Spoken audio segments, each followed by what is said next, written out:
इस कथा को सुनना।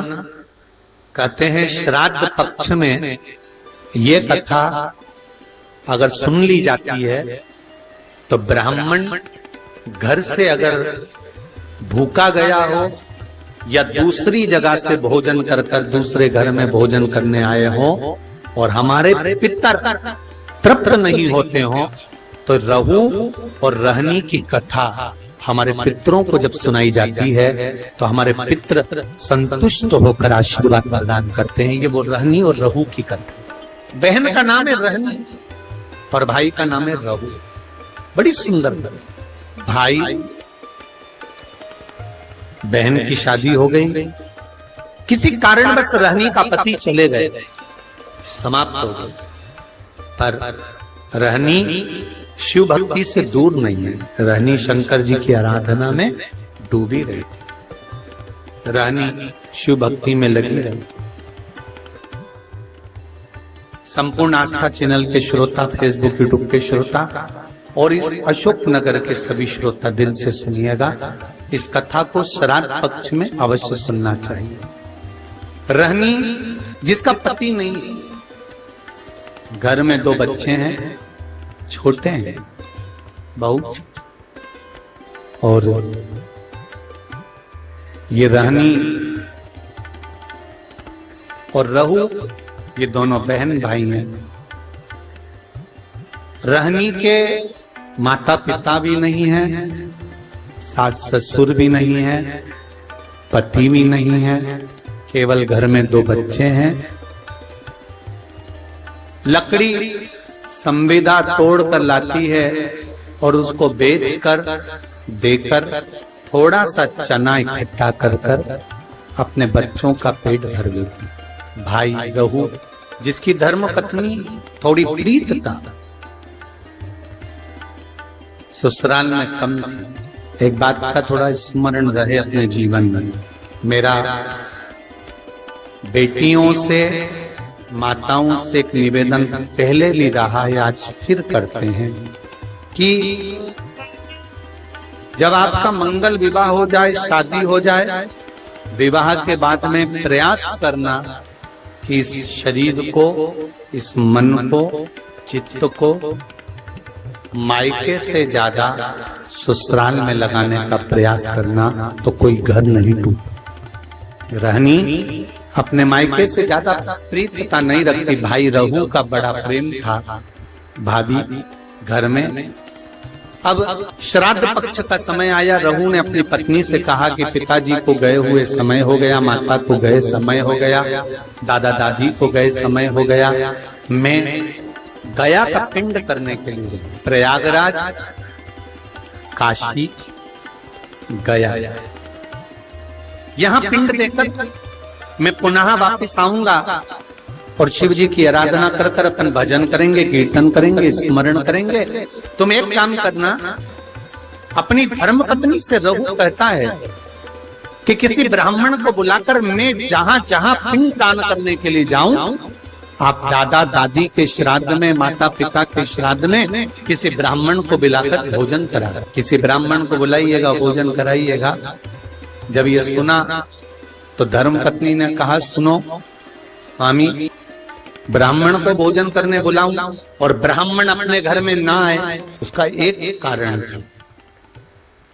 जिस ब्राह्मणों के घर के पास रहू रहता था, रहू की धर्म पत्नी इतनी ज्यादा लड़ोकी थी, इतनी लड़ती थी कि जितने ब्राह्मण आसपास में रहते थे उनकी सबकी पत्नी से रहू की पत्नी का झगड़ा हो चुका। तो ब्राह्मण भोजन करने इसके घर में नहीं आए। रहू की पत्नी ने कहा मैं ब्राह्मणों को बुलाऊं और वो नहीं आए तो रहू ने जाते जाते कह दिया, एक काम करो, मेरी बहन और मेरे भांजा भांजी को भोजन करने के लिए बोला।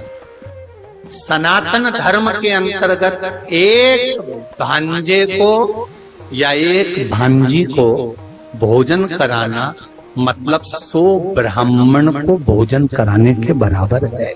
सनातन धर्म की रीति है ये महाराज। एक भांजे को या एक भांजी को भोजन कराना 100 ब्राह्मण को भोजन कराने के बराबर है। तो तुम एक काम करो, मेरी बहन रहनी को बुलाओ और अपने भांजा भांजी को बुलाओ, क्योंकि भांजा भांजी छोटे हैं, अकेले आ नहीं सकते, उनको बुलाकर भोजन कराओ। अब पति ने कहा कि तुम उनको भोजन करा देना, और पति चले गया। धर्म पत्नी इतनी विचित्र थी कि उसने अपनी ननंद को बुलाया तो सरी, पर भांजा भांजी को मना करवा दिया कि उनको लेकर मत आना, और भोजन करने के लिए ननंद को नहीं बुलाया, भोजन का काम करने के लिए ननंद को बुलाया, और निमंत्रण मायके वालों को दे दिया कि श्राद्ध में मेरे दादाजी का श्राद्ध है, माता पिता का श्राद्ध है, आप सब आओ। मायके वाले श्राद्ध का भोजन करने आ गए। ननंद को निमंत्रण देकर बुलाया, जी आपकी माताजी और पिताजी का श्राद्ध है, अगर आप नहीं आओगी तो श्राद्ध में अच्छा नहीं लगेगा। ननंद आई, और ननंद ने आने से पहले अपने बच्चों से कहा कि मैं नाना के घर जा रही हूँ। बच्चों की आंख में जल भरा हुआ था। माँ, आप हम दोनों को छोड़कर जा रही हो, हमें भी साथ ले चलो, हम भी चलना चाहते हैं। नहीं, तुम्हारे मामी जी ने केवल मेरा निमंत्रण करा है, मैं जाऊंगी, तुम रुको। माँ, 2 दिन से लकड़ी नहीं मिली, जलवृष्टि हो रही थी, लकड़ी नहीं मिल पाई तो बेच नहीं पाई। 2 दिन से अन्न घर में नहीं आया, हमें भोजन नहीं मिला। माँ, आज तो चली जाएगी, फिर भोजन कौन दे? बेटा बेटी कह रहे हैं, माँ 2 दिन से भोजन नहीं मिला है, माँ हम बहुत भूखे हैं। माँ कहती है, तेरे नाना और नानी का श्राद्ध है, मैं जा रही हूँ, मैं मामी से कहूंगी कि बच्चे भूखे हैं तो भोजन दे देगी मामी। इसको नहीं मालूम था कि ननन को केवल काम करने के लिए बुलाया। रहनी गई, घर में पहुंची, बहुत मेला लगा हुआ था मायके का। खुश हो गई रहनी, आज मेरे माता पिता का श्राद्ध हो रहा है और इतने मेहमान आए।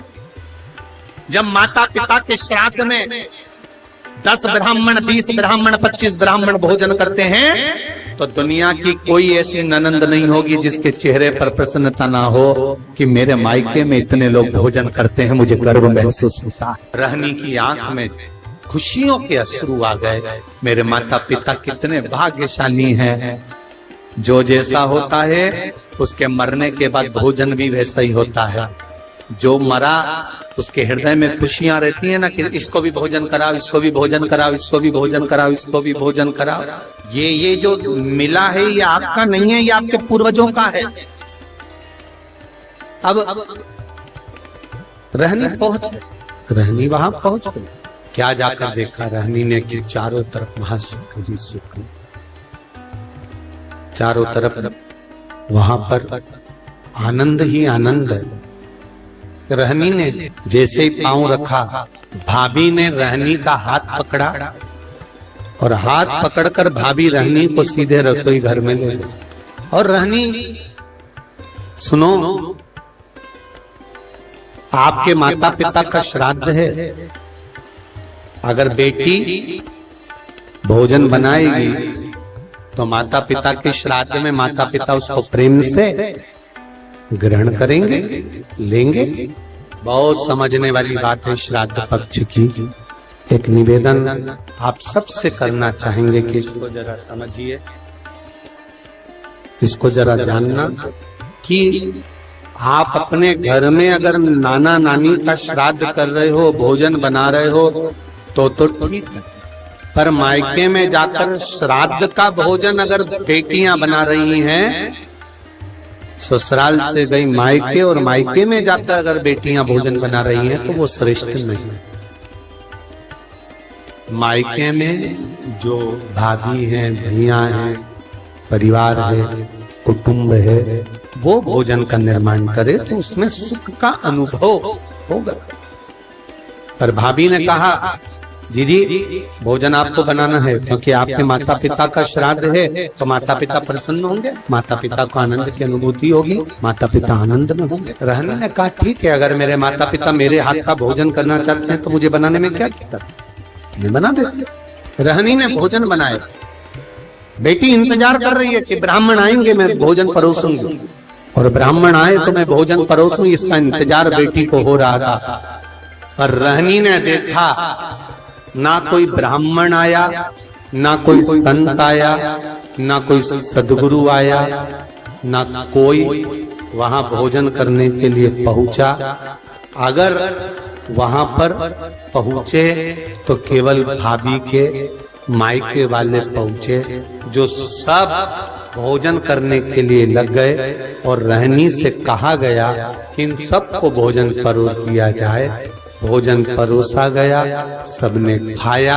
आखिरी में रहनी जब भोजन के लिए बैठी तो भाभी ने कहा, जीजी हमारे गोत्र का श्राद्ध है, इसलिए आप इस गोत्र में भोजन मत करो। हमारे गोत्र का श्राद्ध है इसलिए आप इसमें भोजन ना करिए। रहनी को उठा दिया गया तो रहनी ने पत्तल जो लगी हुई थी उसको उठाकर कहा, क्या भाभी मैं अपने बच्चों के लिए, क्योंकि वो तो इस घर के भांजा भांजी लगते हैं, क्या उनके लिए भोजन ले जा सकती हूँ? रहनी ने जब पूछा तो भाभी ने कहा, नहीं दीदी, ये जो बचा हुआ भोजन जब एक पत्तल में लग जाता है तो हम इसको बाहर नहीं भेजते, आप रखे रहने दो। माँ रहनी रोती रोती अपने ससुराल पहुंच गई। आज फिर दिन भर माँ मायके में लगी रही तो लकड़ी लेकर नहीं आई और बच्चों का पेट नहीं भरा। बच्चे 3 दिन के भूख से बिलख रहे थे, आंख में आंसू थे। माँ भी आज रो रही थी कि जिस मायके में बेटी जाती थी, कभी माँ बाप उसको भूखा नहीं आने देते थे, और भूखा तो भूखा, कभी माँ बाप उसको खाली नहीं आने देते थे, कुछ ना कुछ रखकर अवश्य भेजते थे। आज वो मायके से भूखी भी गई और कुछ भांजा भांजी के लिए भी नहीं दिए। रहनी ने विचार करा कि मेरे परिवार में मेरे बच्चे भूखे हैं, क्या करूं? रो रही है, आंख से आंसू निकल रहा है, बच्चे माँ की गोद में आकर बैठ गए। माँ कुछ खाने का दे दे। माँ ने कहा एक काम करती हूँ, मैं पड़ोसी के यहाँ जाती हूँ। और रहनी पड़ोसी के यहाँ गई। पड़ोसी के यहाँ जाकर हाथ जोड़कर कहा, मेरे बच्चे भूखे, क्या थोड़ा सा भोजन मिल सकता? पड़ोसी ने कहा कि भोजन तो था, पर अब भी हमने गाय माता को दे दिया, अब भोजन बचा।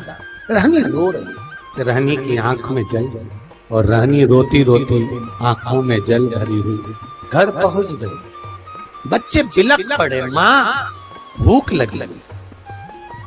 बच्चे बिलख रहे थे। भाई रहू गया जी ने जो पिंडदान कर रहा था, जैसे ही पिंड बनाए, पिंड सारे के साले जितने थे वो काले पड़ गए। उसमें काली तिल भी नहीं डाली तो भी काले पड़ गए। पिंड दान करा। पंडित जी से पूछा, ब्राह्मण देवता मैंने पिंड दान करा, पर ये पिंड जो बनाए गए हैं ये सारे के सारे काले पड़ गए हैं, इन पिंड का काला पड़ना क्या कारण? ये पिंड काले क्यों पड़ गए? क्या कारण है कि पिंड काले हो गए? ब्राह्मण देवता ने कहा कि जब घर में सब ब्राह्मण भोजन कर रहे हो,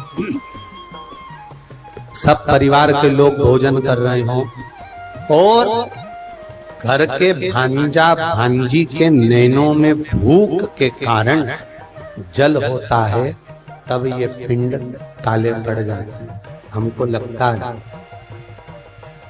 आपके भांजा भांजी भूख से बिलख रहे हैं।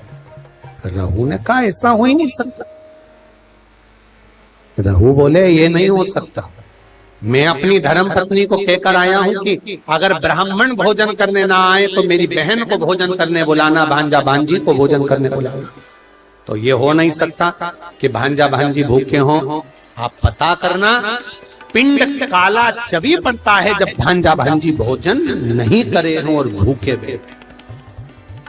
महाराज शिव महापुराण की कथा यहाँ तक कहती है, अगर आपके घर में ब्राह्मण भोजन करने आए हैं और अगर घर में बहन बेटियां हैं, भांजा भांजी हैं, तो इंतजार मत करना कि ब्राह्मण उठेंगे इसके बाद हम भांजा भांजी को भोजन देंगे। आप तो ब्राह्मण के साथ भांजा भांजी को भी भोजन करने बिठा सकते हो या पहले भी जिमा सकते हो, उसमें कोई दोष, उसमें कोई दोष नहीं।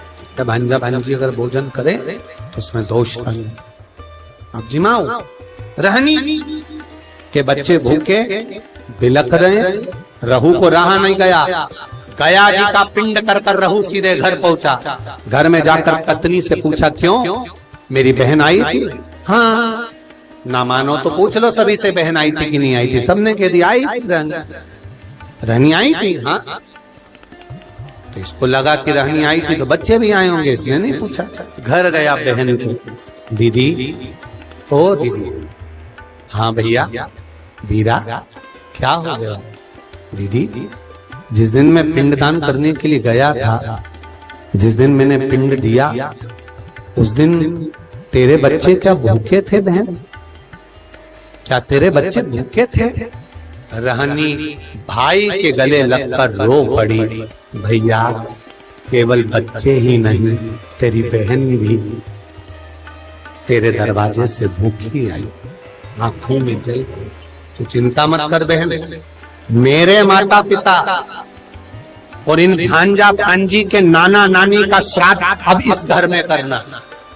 मैं विश्वास से कहता हूं बहन कि पितृदेव कृपा जरूर करेगा। कर भैया भोजन होता तो मैं अपने बच्चों को ना करा देती, तो क्यों चिंता करता? कल मैं भोजन भेजूंगा, तू श्राद्ध की तैयारी कर। तैयारी श्राद्ध की। भाई ने बैलगाड़ी में सामान भरवाया, भेजने लगे। जैसे ही बैलगाड़ी में सामान भर कर भेजा, पत्नी ने पूछ लिया इतना सारा आटा चावल शक्कर घी कहाँ जा रहा है? पति ने कह दिया सारा की सारा मायके वालों को थोड़ा सा घाटा लग गया तुम्हारे, तो उनके यहाँ भेजा जा रहा है। अब मायके वालों का कहकर वो सामान सारा की सारा भेज दिया बहन के घर में। बहन के घर में सामग्री तो पहुंच गई, पिंड की श्राद्ध की तैयारी हो गई। भोजन करने के लिए ब्राह्मण संत साधु भी आ गए, भोजन किया। जब आखिरी का दिन था, अमावस्या का दिन, आर्यमा स्वामी जब पितरों को लेने के लिए आए, सब पितर इकट्ठे हुए। सबसे पूछा गया आपको श्राद्ध पक्ष में अच्छे से भोजन तो मिला?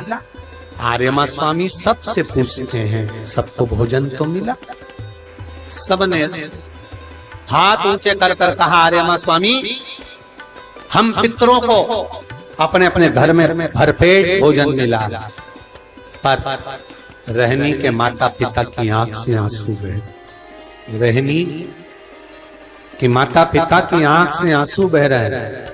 रहनी के माता पिता रो रहे थे तो पूछा, पितरों के स्वामी आर्यमा ने, क्या बात है आप रो रहे हो? आपकी आंख में से आंसू गिर रहे हैं, क्या हुआ? क्यों रो रहे हो? रोने का कारण क्या है? कहा मेरे बेटे के घर गई थी भोजन करने के लिए, पर वहां तो मायके वाले जिम रहे थे तो भोजन नहीं मिला। पंचमी का श्राद्ध था हमारा, हम गए थे, भोजन नहीं मिला। तो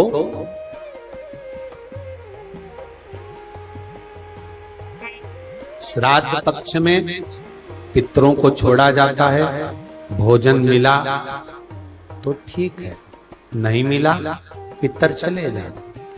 चंद्रलोक से पितृलोक के बीच में एक पितृलोक का सीढ़ी पड़ती है, जीना सड़ा सीढ़ी जिसपे पितर चढ़ के पितृलोक जाता। उस सीढ़ी पर कौन रुकता है? उस सीढ़ी पर पितृलोक में जाते समय कौन रुकता है? तर्पण शिव महापुराण की कथा कर रही है कि पंचमी का श्राद्ध था, पितर आए पर आपके यहाँ पर उनको भोजन नहीं मिला, वो पंचमी के दिन का श्राद्ध नहीं जीम पाए, चले गए। पितृलोक की सीढ़ी पर जाकर बैठ जाते हैं। अंदर जो पितर जाते हैं, वो पितर जब अंदर जाते हैं, जाने के बाद बात करते करते जाते हैं कि हमारे बेटे ने हमको खीर खिलाई, हमको पूड़ी खिलाई, और उनके मुख से जो राल टपकती है, तो जो पितर भूखे रह जाते हैं वो पूरा साल उनकी राल को चाटते हैं और बद्दुआ देते हैं कि हमारे बेटे 5-5, 4-4, 3-3, 2-2 इतने बेटे और हमको भूखा छोड़ दिया। तो वो बद्दुआ देते हैं, जिसके कारणवश पितृदोष होता है। और फिर ब्राह्मण देवता कहते हैं कि ये पितृदोष हो गया। पितृदोष क्यों हुआ? क्योंकि वो भूखे रहे। तुम रो रहे हो? हाँ, मेरे बेटों ने भोजन नहीं कराया मुझको। मेरा बेटा चले गया था पिंड करने के लिए, बहू को कह गया था कि भोजन करा देना, पर भोजन नहीं मिला मुझको। फिर हमारी तिथि निकल गई। मेरा बेटा आया, बहन के घर, बेटी के घर में उसने भोजन बनवाया तो हमारे निमित्तार्थ भोजन कराया। तो रो क्यों रहे हो? तुम्हें अमावस्या के दिन भोजन तो मिला ना, तुम्हें रोने का जरूरत क्या है? क्यों रो रहे हो? पितर कह रहे हैं, रो इसलिए रहे हैं कि बेटी के घर का खाया है। अगर शास्त्र कहता है कि बेटी के यहाँ का खा लो तो बैकुंठ निवास नहीं मिलता, तो हमें क्या निवास मिलेगा? शिव महापुराण की एक बात अच्छे से सुन लेना। अगर बेटी कमा रही है, बेटी समझदार है, आपने बेटी को अपने पांव पर खड़ा करा है और बेटी में विद्वत्ता है, और बेटी अगर कमा रही है, समझदार है, उसको कमाने के लायक तुमने बना दिया, या बेटी का घर तुमने अच्छा ढूंढा, जमाई अच्छा ढूंढा, लड़का अच्छा ढूंढा जो बेटी को इसने वश रखता है, तो ऐसी बेटी के घर का खा भी लोगे तो नरक नहीं जाओगे। बेटी प्रसन्नता में, बेटी प्रसन्नता में खिलाती, बेटी के घर का भोजन। हाँ, मैंने किया है, तो मैं पितृलोक में कैसे किसको मुंह दिखाऊंगी? मैं पितृलोक में कैसे जाऊंगी? कहा आर्यमा स्वामी ने, घबराओ मती, तुम्हारी बेटी के घर में तुमने भोजन किया है, पर बेटी के घर में भोजन किया तो वो भोजन तुम्हारे बेटे ने ही भेजा था, बस धर्म पत्नी को नहीं बताया था। पहुंचा तो था, चिंता ना करिए। बेटी के घर में श्राद्ध हुआ है तो भांजा भांजी ने नाना नानी का श्राद्ध करा है।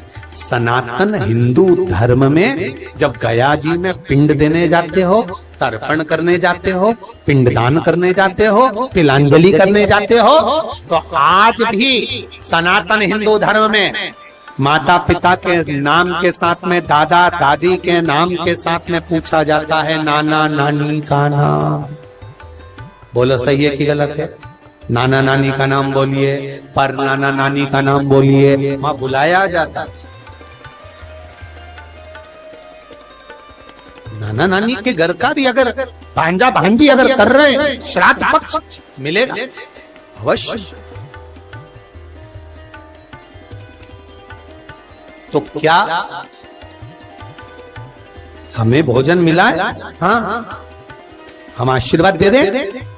रुको, रहनी शाम के समय दिया लगाने आई हूं, उसके बच्चों को ले कुछ ऐसा दे देना, कुछ ऐसा दे देना कि रहनी को लकड़ी नहीं बेचना पड़े और बच्चों को भूखा नहीं देना पड़े। रहनी शाम को दिया लेकर पहुंची घाट पर, जहां पर पितृ जल का प्रतीक्षा कर रहे थे, पानी पीने की तैयारी में थे, और पिता पानी का आचमन कर रहे थे। आर्यमा स्वामी ने आवाज लगाई, चलिए चलने की तैयारी करिए, और अपने अपने घर के बच्चों को जिन जिन के यहाँ पर भोजन करा है उनको आशीर्वाद प्रदान करो। रहनी आंख में आंसू भरी। रहनी आई, रहनी ने आकर दीप अपने बच्चों से कहा आप लगाओ दीप। कहा माँ आप दिया नहीं लगाओगे? माँ कहती है मेरा हाथ खाली, तुम्हारे पिता नहीं, पास में शिव मंदिर था। रहनी के बच्चे दौड़कर शंकर के मंदिर में गए। शिव जी से कहा क्या मेरी माँ दिया नहीं लगा सकती? शंकर के मंदिर में शिव प्रकट होकर रहनी के पास जाकर कहते हैं साधु के वेश में, नारी अगर सौभाग्यवती है तो भी दिया लगा सकती है और सौभाग्य नहीं तो भी लगा सकती है। पूर्वजों का उद्धार कर सकती, पितरों के उद्धार के लिए ये नहीं देखा जाता कि ये भोजन बनाएगी कि नहीं बनाएगी, वो बनाएगी कि नहीं बनाएगी, वो करेगी कि नहीं। नहीं नहीं, पितरों के उद्धार के लिए आप छोटे हो, बड़े हो, मंझले हो, संजले हो, जो भी हो, शिव की कृपा पर। रहनी ने दिया लगाया, नाना नानी ने आशीर्वाद दिया, हमको भोजन मिला है।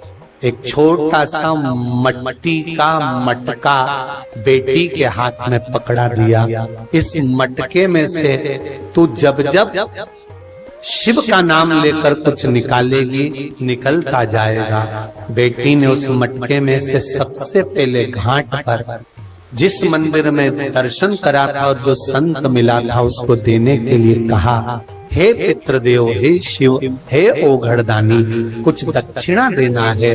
उसमें से सोने की मुद्रा निकली और बाबा को देकर विदा की। ऐसे मेरे ओघड़दानी रहनी को एक झंडा प्राप्त हुआ। शिव के नाम से, पितरों के नाम से उसमें स्मरण करने लगा। मेरा एक निवेदन आपसे भी है, ठेला चलाने वाला, ऑटो चलाने वाला, गाड़ी चलाने वाला, कबाड़ा बेचने वाला, भिक्षा मांगने वाला, एक